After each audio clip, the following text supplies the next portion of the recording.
तो जैसा कि हमने हमारी फंडामेंटल में देखा था, हमने इसमें डेस्कटॉप के बारे में पढ़ा था। तो आप जो ये सामने देख पा रहे हैं डेस्कटॉप है, इसी को हम डेस्कटॉप कहते हैं जो आपको दिख रहा है। ठीक है। इसी डेस्कटॉप के अंदर हमारे पास में हम फोल्डर्स बना सकते हैं। ठीक है, यही डेस्कटॉप पे हम आइकन्स रखते हैं। ये जो आपको दिख रहे हैं सब आइकन्स है।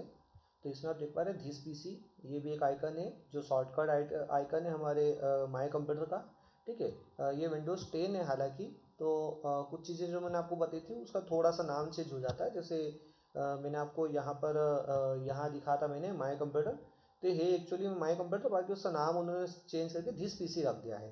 तो ये वही माय कंप्यूटर जो मैंने आपको बताया था। माय कंप्यूटर ओपन करेंगे तो इस टाइप से आपको सी ड्राइव ओपन मिलेगा। ठीक है। फिर इस तरह से ड्राइव्स होते हैं। ये जो है ये बिट लॉकर वाले ड्राइव्स हैं, इनमें मैंने लॉक लगा रखा है। ठीक है। ये हम देखेंगे किस तरह से लॉक किया जाता है, किस तरह से अनलॉक हो जाता है। और इसके बाद में हमारे पास में फोल्डर्स बनाना हम देखेंगे। साथ ही कंट्रोल पैनल देखेंगे। तो मैंने आपको बताया था कि यहाँ पर आपको कंट्रोल पैनल मिलेगा। ठीक है, वो हमारा विंडोज़ जो 7 है उसमें इस साइड पे आता है। अगर आपको यहाँ खुलना है, अगर आपके पास में विंडोज़ 10 है तो आप यहाँ पर जा करके सर्च पे टाइप कर सकते हैं। आप लिखेंगे कंट्रोल पैनल, तो ये आपके सामने आ जाएगा यहीं पर कंट्रोल पैनल।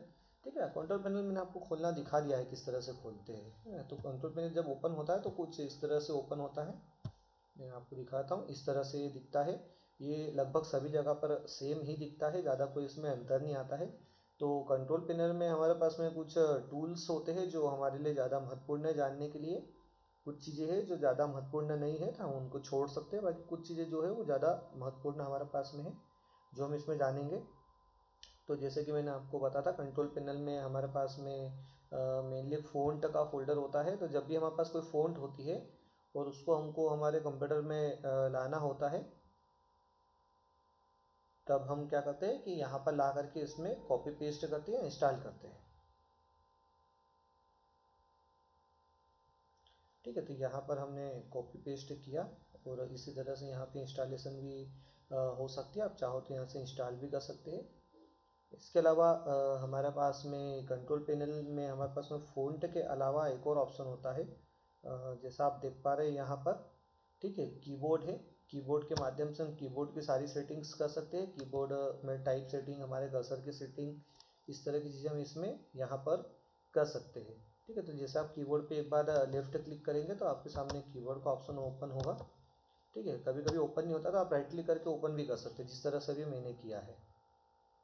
तो ये जैसे ओपन होता है वैसे हमारे पास में कीबोर्ड की कुछ सेटिंग्स ओपन हो जाती है ना। अभी फ़िलहाल हो नहीं रही है क्योंकि जो ये इसमें ये इस तरह से थोड़ा सा स्लो है ये। ठीक है, इस कारण से वो नहीं ओपन हो पा रहा था। तो इस तरह से आपके सामने ओपन होता है। यहाँ पे आप यहाँ पर रिपीट और डिले कर सकते हैं कैरेक्टर टाइप में, जिस तरह से ये कर्सर आपका मूव होता है। ब्लिंकिंग कर्सर है यहाँ पर। ठीक है, हमने ज़्यादा ही कुछ क्लिक करके इस कारण से इस तरह से ओपन हो गया है। तो इस तरह से ब्लिंकिंग को आप कम ज़्यादा कर सकते हैं। आप चाहते हैं धीरे ब्लिंक हो तो इस तरह से आप करेंगे, आप चाहते हैं फास्ट ब्लिंक हो तो इस तरह से आप कर सकते हैं इसको। उसके बाद यहाँ पर रिपीट रेट भी कर सकते हैं कैरेक्टर्स की। हार्डवेयर में जो कीबोर्ड लगा है उसके बारे में जानकारी होती है आपके पास में, तो आप इसको अप्लाई यहाँ से कर सकते हैं। कीबोर्ड के बाद में हमारे पास में और भी दो तीन चीज़ें आती है। इसमें हम देखते हैं पावर ऑप्शन। तो यहाँ से हम पावर सेविंग कर सकते हैं हमारे कंप्यूटर की। मान लीजिए आपके पास लैपटॉप नहीं है और डेस्कटॉप है, तो वहाँ भी सेम ऑप्शन आता है, बस थोड़ा सा अंतर आएगा कि वहाँ बैटरी शो नहीं होती है, वहाँ सीधे पावर आती है ना। जैसे इस तरह से यहाँ जो है यहाँ बैटरी शो हो रही है, वहाँ पर पावर शो होगी। आप यहाँ से इसकी सेटिंग चेंज कर सकते हैं। ठीक है, आप यहाँ से ऐसा लिख सकते हैं कि ऑन बैटरी या प्लग इन। तो आपके पास में अगर लैपटॉप है तो ऑन बैटरी प्लग इन आएगा, और अगर डेस्कटॉप है तो सिर्फ प्लग इन आएगा। तो वहाँ पर आप ये सेट कर सकते हैं कि डिस्प्ले कब टर्न ऑफ हो, ताकि हमारा पावर जो रहेगा वो बच जाए। फिर पुट ऑन कंप्यूटर स्लीप, कब स्लीप करना है इसको, है ना। तो मैंने बैटरी पे इसको नेवर कर रखा है, तो मैं इसको स्लीप कर देता हूँ एक 1 आवर के लिए।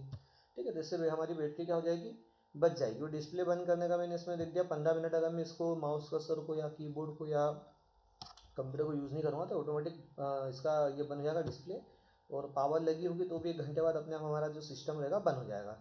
ठीक है, ये सेटिंग हम नेवर भी कर देते हैं। कभी कभी हम कोई वर्क कर रहे होते हैं और वो वर्क हमें बस जैसे कोई डाउनलोड करने के लिए हमने छोड़ दिया लगा करके ना, कि रात में अपने आप डाउनलोड होता रहेगा, तो उसके लिए हम ये सेटिंग यहाँ पे कर सकते हैं। इसको आप इस तरह से कर सकते हैं। फिर यहाँ पर दूसरे पावर प्लान भी आप क्रिएट कर सकते हैं खुद के।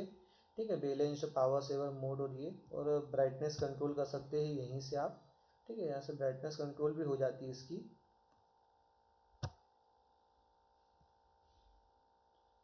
तो ये चीज़ें यहाँ से होती है। उसके बाद में हमारे पास में एक कंट्रोल पैनल में हमारे पास में आता है।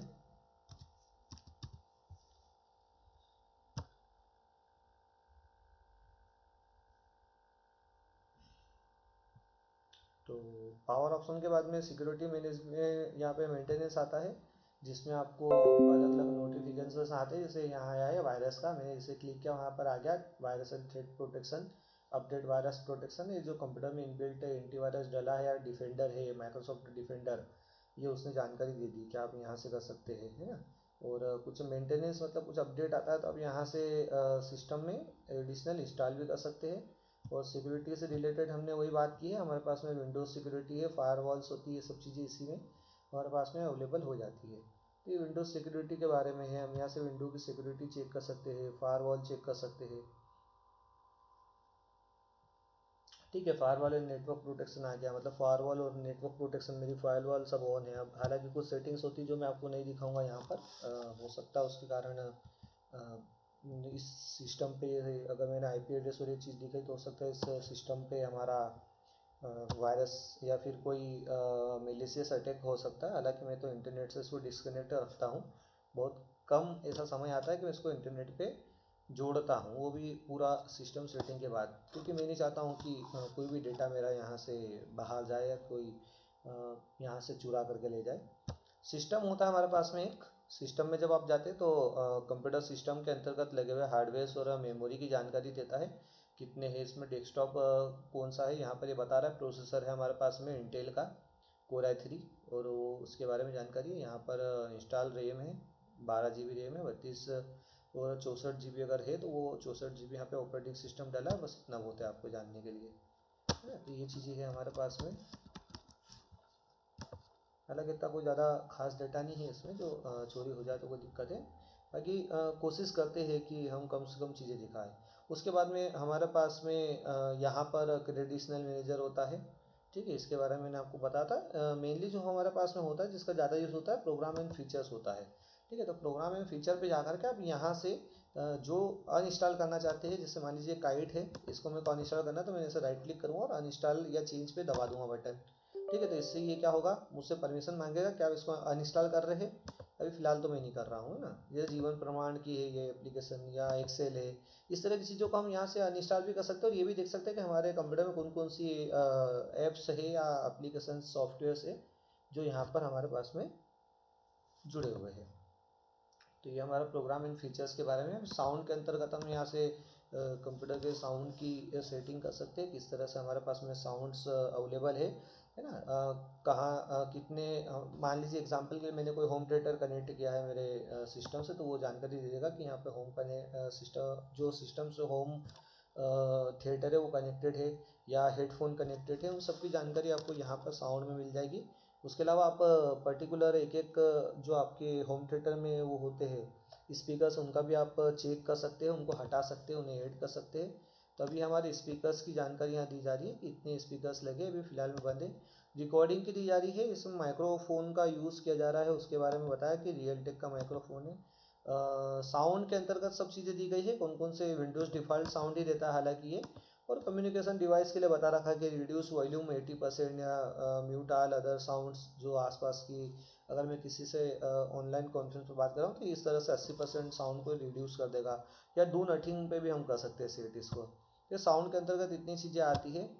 उसके बाद में हमारे पास में टास्क बार और नेविगेशन आता है। जो टास्क बार आपको दिख रहा है नीचे, ये स्टार्ट बटन है, और ये पूरा क्या है हमारे पास में, ये बार है, टास्क बार है। ठीक है, तो इस तरह से हम टास्क मैनेजर यहाँ से खोलते हैं ना, ये राइट क्लिक करके हम यहाँ से टास्क मैनेजर भी यहाँ से ओपन कर सकते हैं। टास्क मैनेजर तो आपको ध्यान रखना है, इसको जो कहते हैं इसको टास्क बार बोलते हैं। तो जो भी काम कर रहा हूँ मैं उस टास्क पर हमारे पास में अवेलेबल होगा, है ना। उसके नीचे ब्लू लाइन आ जाएगी, है ना। तो जो काम कर रहे हैं वही अवेलेबल होगा। ये तो मैंने इनको पिन कर रखा है, इनको पिन करना कहते हैं, हटा भी सकते हैं पिन करके, है ना।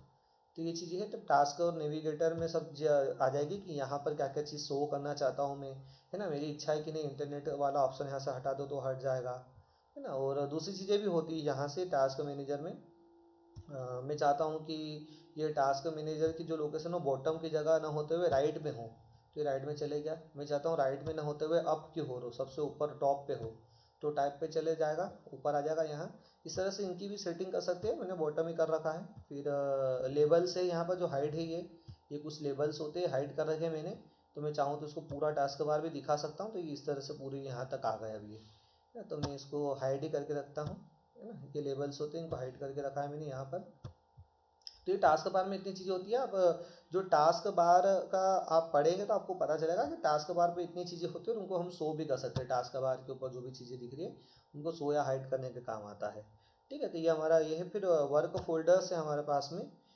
इसमें हम क्या कर सकते हैं, मैनेज वर्क कर सकते हैं। मतलब जब भी हम फोल्डर बनाएंगे तो उसके अंदर जो वर्क रखेंगे वो अदर डिवाइस जो होते हैं हमारे, उसमें भी हम यूज़ कर सकते हैं, ऑफलाइन भी यूज़ हो सकता है ना। तो इस तरह की चीज़ें भी होती है। मेनली जो इसमें यूज़ होता है हमारे पास डेट एंड टाइम भी यूज़ होता है, जिसको ज़्यादातर हम जनरली इन जनरल यूज़ करते हैं ना। तो डेट एंड टाइम में आप देख पा रहे हैं यहाँ डेट एंड टाइम है।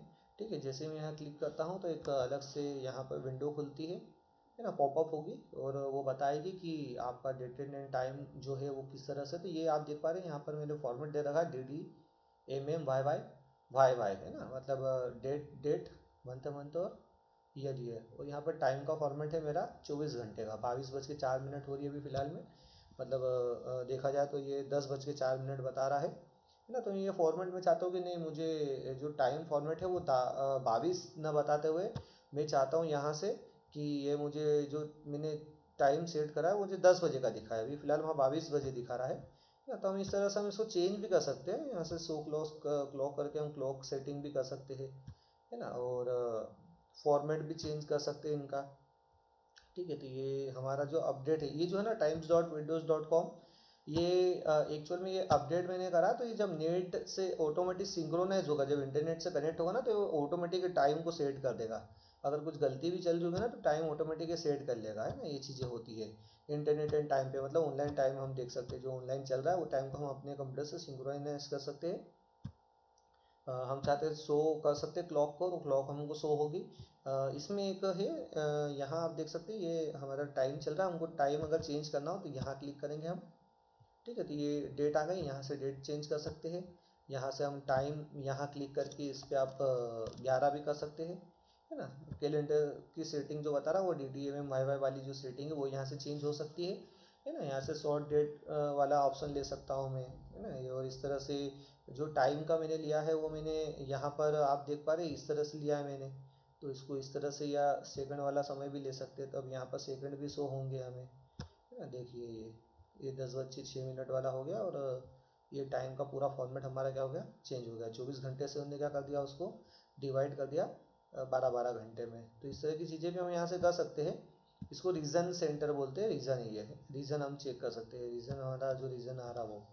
तो इस तरह से डेट एंड टाइम है हमारे पास में। ठीक है, तो डेट एंड टाइम में हम कैलेंडर और टाइम की सेटिंग कर सकते हैं। आपको पढ़ना भी है, जो PDF दी उसमें लिखा भी है। उसके बाद में हमारे पास में फाइल एक्सप्लोरर ऑप्शन आता है, जो फाइल्स एक्सप्लोर की जाती है ना। तो उसमें हम चाहते हैं कि नहीं, जो फोल्डर हमारा आया है, सॉरी, जो हमारा फोल्डर आया है, हम ये चाहते हैं कि जो फोल्डर्स हमारे शो हो रहे हैं वो उसको ओपन करने का तरीका। ठीक है, तो browse folder, open each folder in same window. अगर मान लीजिए मैंने इस तरह का ऑप्शन लिया, मैं कोई फोल्डर खोलता हूँ, है ना, तो वो फोल्डर उसी विंडो में खुलेगा, ना कि नई विंडो खुलेगा। तो मैं इसको क्लिक कर दूंगा, open each folder it's so oven window, तो ये नई विंडो हर बार खोलेगा हर फोल्डर के लिए। ठीक है, तो अभी तो हम इसको यहीं रहने देते हैं। फिर किसी भी फोल्डर को ओपन करने के लिए हमने क्या लिखा है, डबल क्लिक करना है। तो हम सिंगल क्लिक के ऊपर ऑप्शन भी ले सकते हैं, बाकी करना नहीं चाहिए, क्योंकि गलती से क्लिक होता है तो वो खुल जाएगा।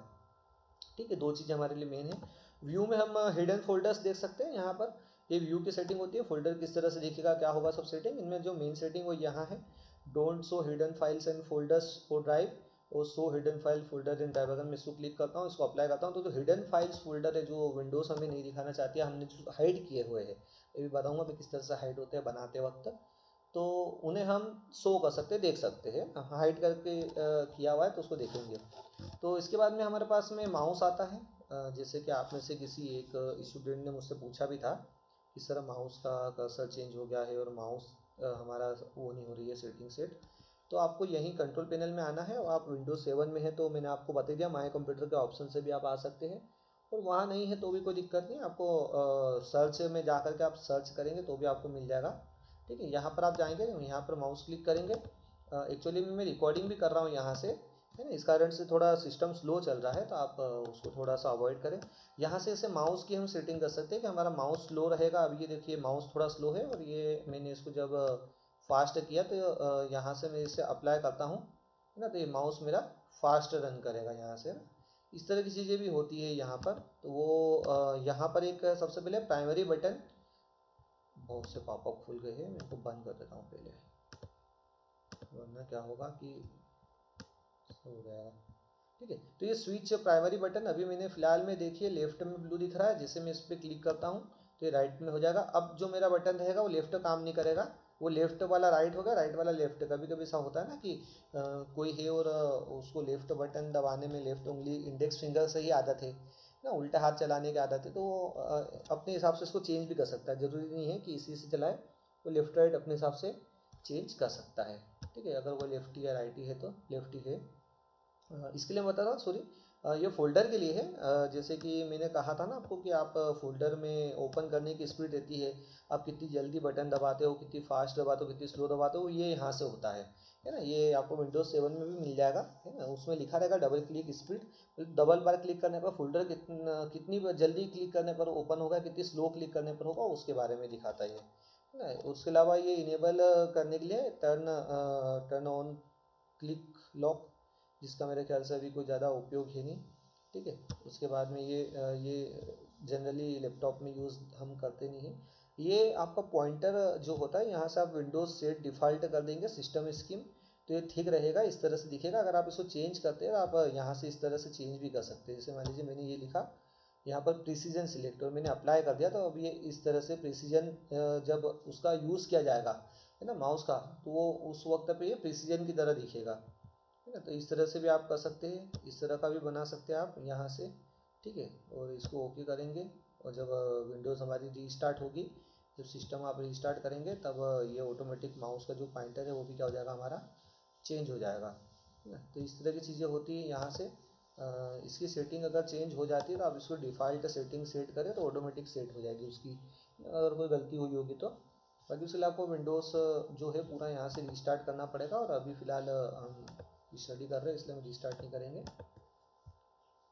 तो हमारा माउस का ऑप्शन ओपन था, थोड़ा सा स्लो है ये, कारण मैं आपको बता चुका हूँ, क्योंकि ये पूरा रिकॉर्ड हो रहा है, इस कारण से स्लो लगता है ये। ठीक है, तो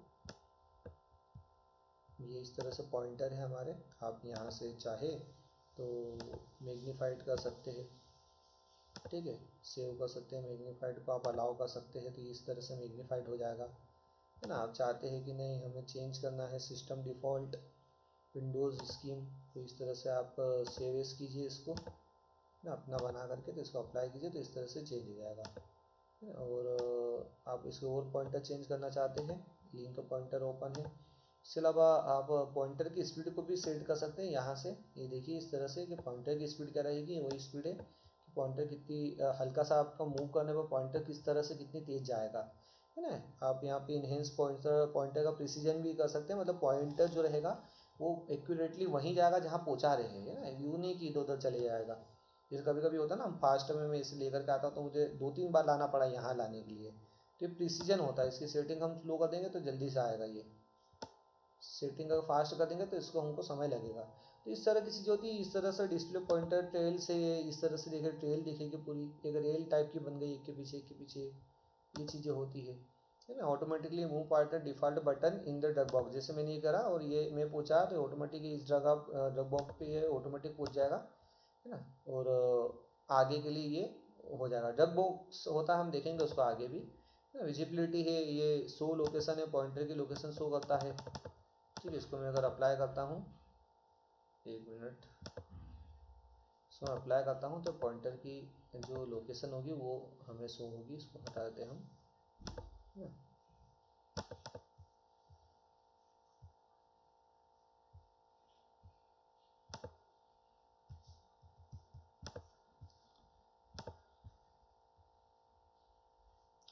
इसमें एक ऑप्शन है हाइड पॉइंटर वाइल टाइपिंग।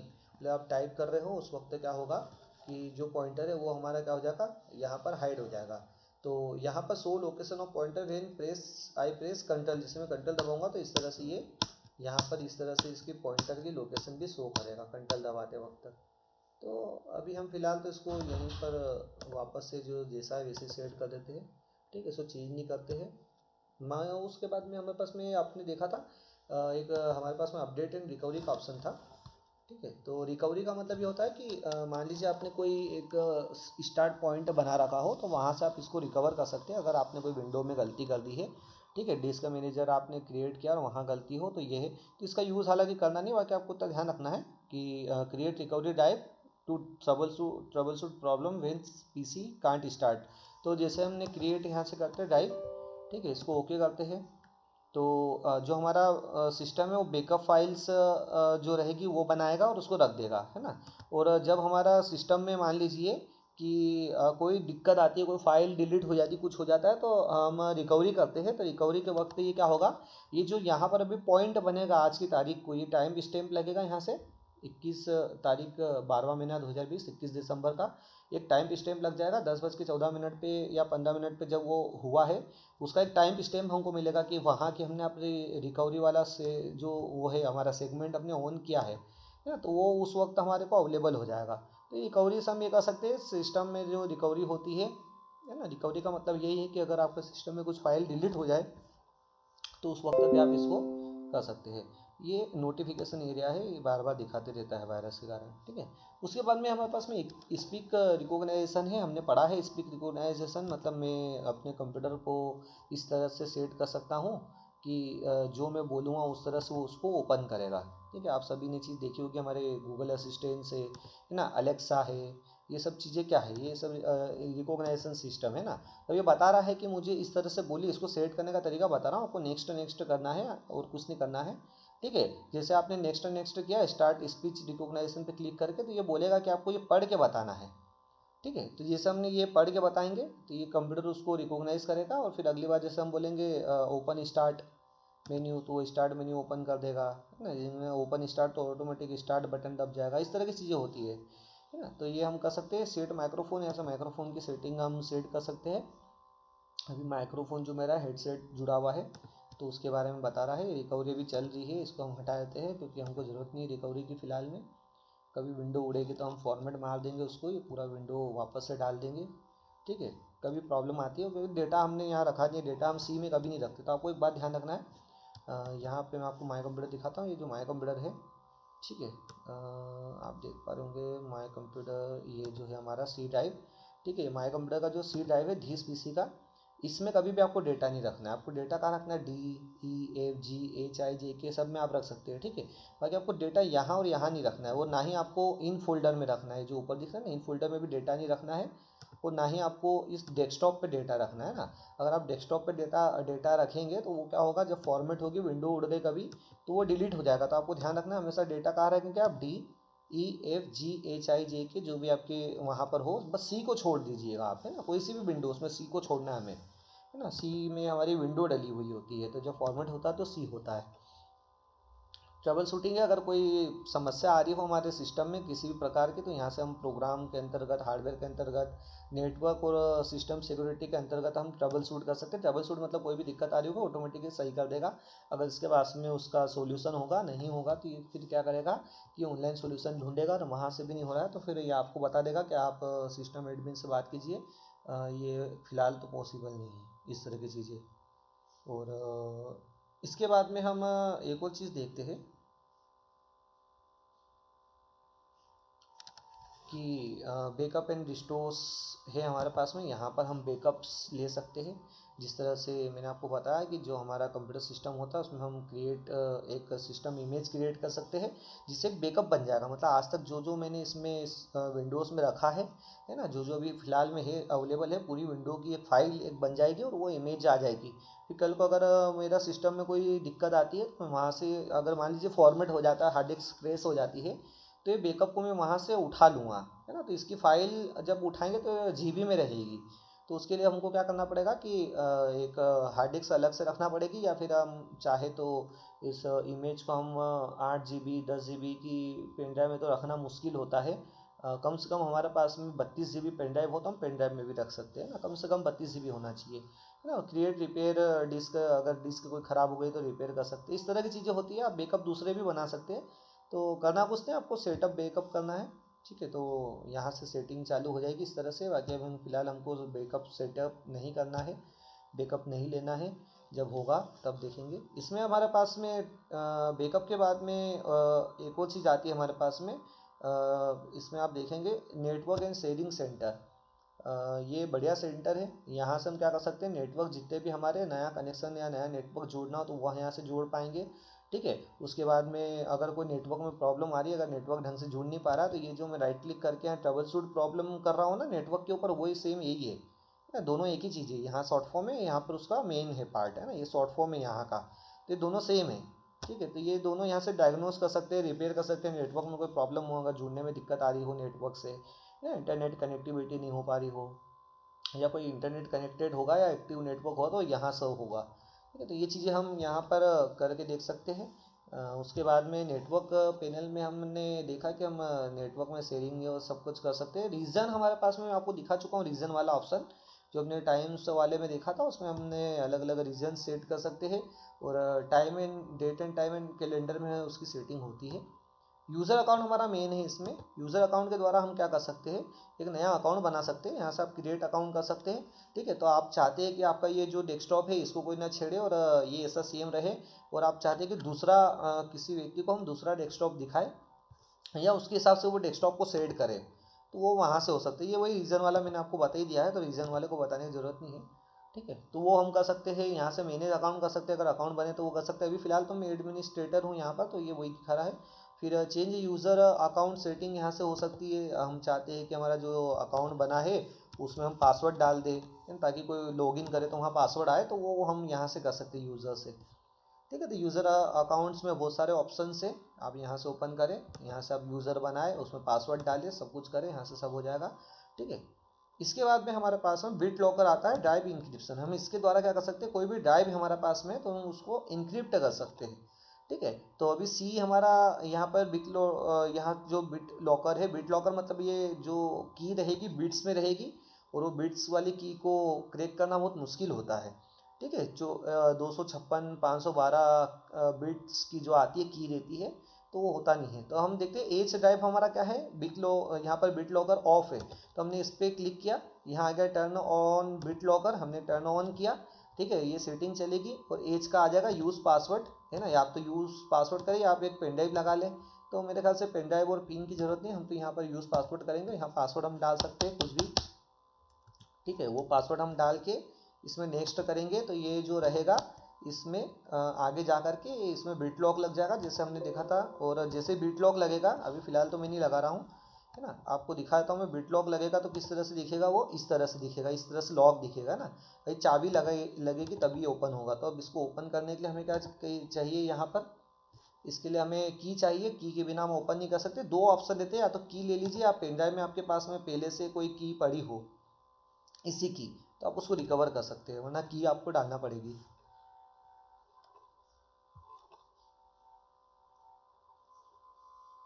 ठीक है। तो ये हमारा बिट लॉकर हुआ।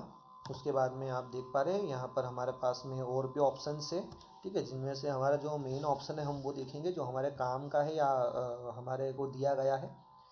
इसमें फ्लैश प्लेयर है 32 बिट। फ्लैश प्लेयर पहले यूज़ होता था, जब हमें वीडियो चलाना होते थे ब्राउज़र पे, तभी फ्लैश प्लेयर हमको डालना होता था। आजकल तो ये डला हुआ आता है, और इसको अलग से डालने की आवश्यकता नहीं होती है, ठीक है। तो यहाँ से आप वीडियोस जो चलते हैं यूट्यूब पे आप देख रहे हो, अगर क्रोम पे मैं कोई वीडियो चलाना चाह रहा हूँ, क्रोम पे मैंने फेसबुक खोल रखा है, उस पर कोई वीडियो चलाना चाह रहा हूँ, तो ये फ्लैश प्लेयर से ही चलेगा। या कोई एनिमेशन है, या कोई ऐसी एनिमेटेड चीज़ होती है CSS से रिलेटेड, इंटरनेट से रिलेटेड, ब्राउज़र के अंतर्गत, तो फ्लैश प्लेयर उसको ओपन करता है। इंटरनेट ऑप्शन जो है, यहाँ से आप इंटरनेट की सेटिंग कर सकते हैं, ठीक है। इंटरनेट की सेटिंग में हमारे पास में बहुत सारे ऑप्शंस आते हैं, ठीक है। मैं आपको दिखाया था एक बार खोल करके इंटरनेट सेटिंग में। जैसे आप जब इंटरनेट से जुड़ते हैं तो पहले डायलअप चलता था, है ना। हमको डायलअप जो टेलीफोन आता था उससे हमको कॉल करना पड़ता था, उसके बाद जा कर के इसमें ये ऐड होता था। अब आज का थोड़ा समय चेंज हो गया, अब डायल अप की जगह हम वायरलेस नेटवर्क और इससे जुड़ने लगे हैं। इस कारण से अब ये ऑप्शन बहुत कम यूज़ होते हैं, है ना। अब यहाँ से इसकी सेटिंग कर सकते हैं, ठीक है। यहाँ से हम होम पेज क्रिएट कर सकते हैं कि जो मेरा होम पेज रहेगा वो क्या रहेगा। ये हमारा जो माइक्रोसॉफ्ट एज रहता है, ये एज जिसको हम माइक्रोसॉफ्ट एज कह रहे हैं, ये इसके लिए रहता है, ठीक है। तो होम पेज है हमारा, जब भी मैं एज को ओपन करूँगा तो ये होम पेज ओपन होगा। मैं चाहता हूँ ना ये, हाँ, इनको चेंज करना, मुझे करना है इसको www.google.com। तो हम इसको google.com भी लिख सकते हैं, ठीक है।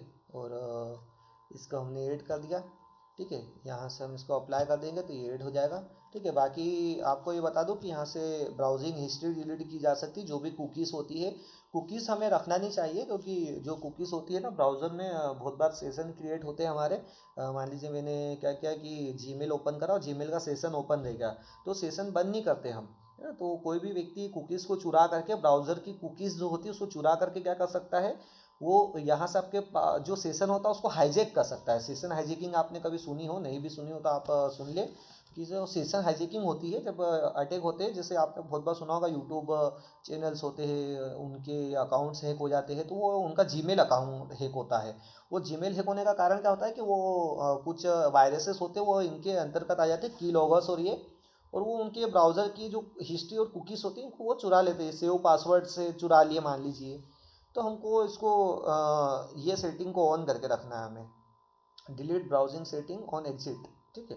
और यहाँ से आप डिलीट भी कर सकते हैं इसको, अभी तो फिलहाल अपन ओपन नहीं करते। सिक्योरिटी में हमको जो सेटिंग होती है इंटरनेट की, वो रखना है कि हमको कहाँ पर प्राइवेसी ज़्यादा रखना है ना। तो आप लोकल इंटरनेट सॉरी,